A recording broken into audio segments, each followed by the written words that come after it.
The best way to know what is written in the Bible, so that you can know the truth, know your biblical rights and obligations, and avoid false doctrines, is to read the Bible consecutively, every day, from Genesis to Revelation, every year. You can achieve that life-changing goal by participating in this Dr. Leesi Mitee's Easy Daily Bible Reading in 1 Year Challenge. It requires just a few minutes every day, listening to the Bible, the inspired Word of God. Please share your thoughts, discuss today's Bible reading, or ask questions in the comment text box. Thank you so much. Please click the subscribe button, the like button, and notification bell button. Today is day 142 of the 365 days of the year. The 22nd of May. Today's Bible reading is from Esther chapter 6, chapter 7, chapter 8, chapter 9, and chapter 10. Esther chapter 6. On that night, the king couldn't sleep. He commanded the book of records of the Chronicles to be brought, and they were read to the king. It was found written that Mordecai had told of Bigthana and Teresh, two of the king's eunuchs, who were doorkeepers, who had tried to lay hands on the king Ahasuerus. The king said, "What honor and dignity has been given to Mordecai for this?" Then the king's servants who attended him said, "Nothing has been done for him." The king said, "Who is in the court?" Now Haman had come into the outer court of the king's house, to speak to the king about hanging Mordecai on the gallows that he had prepared for him. The king's servants said to him, "Behold, Haman stands in the court." The king said, "Let him come in." So Haman came in. The king said to him, "What shall be done to the man whom the king delights to honor?" Now Haman said in his heart, "Who would the king delight to honor more than myself?" Haman said to the king, "For the man whom the king delights to honor, let royal clothing be brought which the king uses to wear, and the horse that the king rides on, and on the head of which a royal crown is set.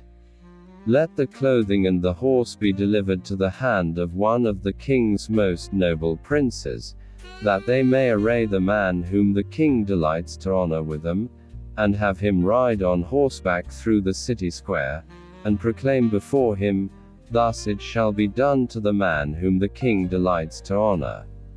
Then the king said to Haman, "Hurry and take the clothing and the horse, as you have said, and do this for Mordecai the Jew, who sits at the king's gate. Let nothing fail of all that you have spoken." Then Haman took the clothing and the horse, and arrayed Mordecai, and had him ride through the city square, and proclaimed before him, "Thus it shall be done to the man whom the king delights to honor."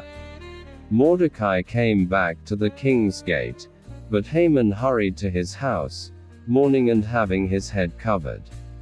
Haman recounted to Zeresh his wife and all his friends everything that had happened to him. Then his wise men and Zeresh his wife said to him, "If Mordecai, before whom you have begun to fall, is of Jewish descent, you will not prevail against him, but you will surely fall before him." While they were yet talking with him, the king's eunuchs came, and hurried to bring Haman to the banquet that Esther had prepared. Esther chapter 7. So the king and Haman came to banquet with Esther the queen. The king said again to Esther on the second day at the banquet of wine, "What is your petition, Queen Esther? It shall be granted you. What is your request? Even to the half of the kingdom it shall be performed." Then Esther the queen answered, "If I have found favor in your sight, O king, and if it pleases the king, let my life be given me at my petition, and my people at my request. For we are sold, I and my people, to be destroyed, to be slain, and to perish. But if we had been sold for male and female slaves, I would have held my peace, although the adversary could not have compensated for the king's loss. Then King Ahasuerus said to Esther the queen, Who is he, and where is he who dared presume in his heart to do so? Esther said, An adversary and an enemy, even this wicked Haman.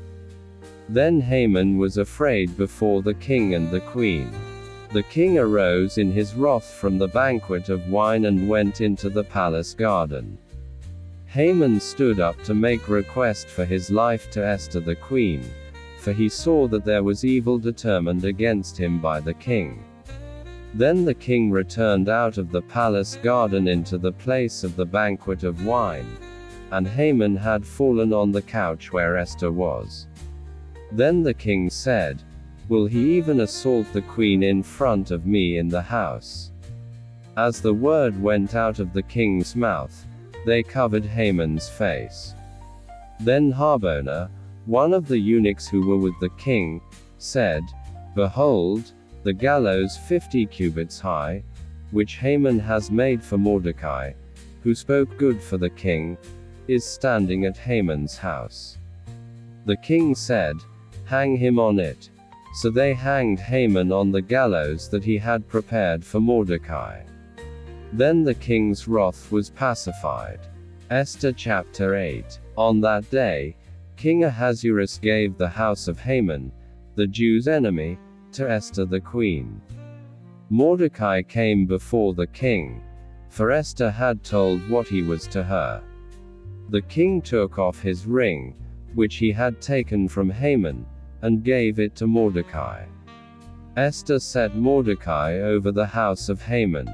Esther spoke yet again before the king, and fell down at his feet and begged him with tears to put away the mischief of Haman the Agagite, and his plan that he had planned against the Jews. Then the king held out to Esther the golden scepter. So Esther arose, and stood before the king. She said, If it pleases the king, and if I have found favor in his sight, and the thing seems right to the king, and I am pleasing in his eyes, let it be written to reverse the letters devised by Haman, the son of Hammedatha the Agagite, which he wrote to destroy the Jews who are in all the king's provinces. For how can I endure to see the evil that would come to my people? How can I endure to see the destruction of my relatives? Then King Ahasuerus said to Esther the queen and to Mordecai the Jew, See, I have given Esther the house of Haman, and they have hanged him on the gallows because he laid his hand on the Jews. Write also to the Jews as it pleases you, in the king's name, and seal it with the king's ring, for the writing which is written in the king's name, and sealed with the king's ring, may not be reversed by any man. Then the king's scribes were called at that time, in the 3rd month, which is the month Sivan, on the 23rd day of the month, and it was written according to all that Mordecai commanded to the Jews, and to the local governors, and the governors and princes of the provinces which are from India to Ethiopia, 127 provinces, to every province according to its writing, and to every people in their language, and to the Jews in their writing, and in their language. He wrote in the name of King Ahasuerus, and sealed it with the king's ring, and sent letters by courier on horseback, riding on royal horses that were bred from swift steeds. In those letters, the king granted the Jews who were in every city to gather themselves together and to defend their lives, to destroy, to kill, and to cause to perish all the power of the people and province that would assault them, their little ones and women, and to plunder their possessions, on one day in all the provinces of King Ahasuerus, on the 13th day of the 12th month, which is the month Adar. A copy of the letter, that the decree should be given out in every province, was published to all the peoples, that the Jews should be ready for that day to avenge themselves on their enemies. So the couriers who rode on royal horses went out, hastened and pressed on by the king's commandment. The decree was given out in the citadel of Susa. Mordecai went out of the presence of the king in royal clothing of blue and white, and with a great crown of gold, and with a robe of fine linen and purple. And the city of Susa shouted and was glad. The Jews had light, gladness, joy, and honor. In every province and in every city, wherever the king's commandment and his decree came, the Jews had gladness, joy, a feast and a holiday. Many from among the peoples of the land became Jews, for the fear of the Jews had fallen on them. Esther chapter 9. Now in the 12th month, which is the month Adar, on the 13th day of the month, when the king's commandment and his decree came near to be put in execution, on the day that the enemies of the Jews hoped to conquer them, but it turned out that the opposite happened, that the Jews conquered those who hated them, the Jews gathered themselves together in their cities throughout all the provinces of the king Ahasuerus, to lay hands on those who wanted to harm them. No one could withstand them, because the fear of them had fallen on all the people. All the princes of the provinces, the local governors, and those who did the king's business helped the Jews, because the fear of Mordecai had fallen on them. For Mordecai was great in the king's house, and his fame went out throughout all the provinces, for the man Mordecai grew greater and greater. The Jews struck all their enemies with the stroke of the sword, and with slaughter and destruction, and did what they wanted to those who hated them. In the citadel of Susa, the Jews killed and destroyed 500 men. They killed Parshandatha, Dalphon, Aspatha, Paratha, Adalia, Aridatha, Parmashta, Arasai, Aradai, and Vasatha, the 10 sons of Haman the son of Hammedatha, the Jews' enemy, but they didn't lay their hand on the plunder.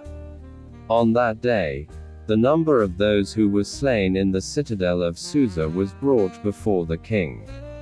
The king said to Esther the queen, "The Jews have slain and destroyed 500 men in the citadel of Susa, including the 10 sons of Haman. What then have they done in the rest of the king's provinces? Now what is your petition? It shall be granted you. What is your further request? It shall be done." Then Esther said, "If it pleases the king, let it be granted to the Jews who are in Susa to do tomorrow also according to today's decree, and let Haman's 10 sons be hanged on the gallows." The king commanded this to be done. A decree was given out in Susa, and they hanged Haman's 10 sons. The Jews who were in Susa gathered themselves together on the 14th day also of the month Adar, and killed 300 men in Susa, but they didn't lay their hand on the plunder. The other Jews who were in the king's provinces gathered themselves together, defended their lives, had rest from their enemies, and killed 75,000 of those who hated them, but they didn't lay their hand on the plunder. This was done on the 13th day of the month Adar. And on the 14th day of that month they rested and made it a day of feasting and gladness. But the Jews who were in Susa assembled together on the 13th and on the 14th days of the month, and on the 15th day of that month, they rested, and made it a day of feasting and gladness. Therefore the Jews of the villages, who live in the unwalled towns, make the 14th day of the month Adar a day of gladness and feasting, a holiday, and a day of sending presents of food to one another. Mordecai wrote these things, and sent letters to all the Jews who were in all the provinces of the king Ahasuerus, both near and far, to enjoin them that they should keep the 14th and 15th days of the month Adar yearly, as the days in which the Jews had rest from their enemies, and the month which was turned to them from sorrow to gladness, and from mourning into a holiday, that they should make them days of feasting and gladness, and of sending presents of food to one another, and gifts to the needy. The Jews accepted the custom that they had begun, as Mordecai had written to them, because Haman the son of Hammedatha, the Agagite, the enemy of all the Jews, had plotted against the Jews to destroy them, and had cast pur, that is the lot, to consume them and to destroy them. But when this became known to the king, he commanded by letters that his wicked plan, which he had planned against the Jews, should return on his own head, and that he and his sons should be hanged on the gallows. Therefore they called these days Purim, from the word pur. Therefore, because of all the words of this letter, and of that which they had seen concerning this matter, and that which had come to them, the Jews established and imposed on themselves, on the descendants, and on all those who joined themselves to them, so that it should not fail that they would keep these 2 days according to what was written and according to its appointed time every year, and that these days should be remembered and kept throughout every generation, every family, every province, and every city, and that these days of Purim should not fail from among the Jews, nor their memory perish from their offspring. Then Esther the queen, the daughter of Abihail, and Mordecai the Jew wrote with all authority to confirm this second letter of Purim. He sent letters to all the Jews in the 127 provinces of the kingdom of Ahasuerus with words of peace and truth, to confirm these days of Purim in their appointed times, as Mordecai the Jew and Esther the queen had decreed, and as they had imposed upon themselves and the descendants in the matter of the fastings and their mourning. The commandment of Esther confirmed these matters of Purim, and it was written in the book. Esther chapter 10. King Ahasuerus laid a tribute on the land and on the islands of the sea.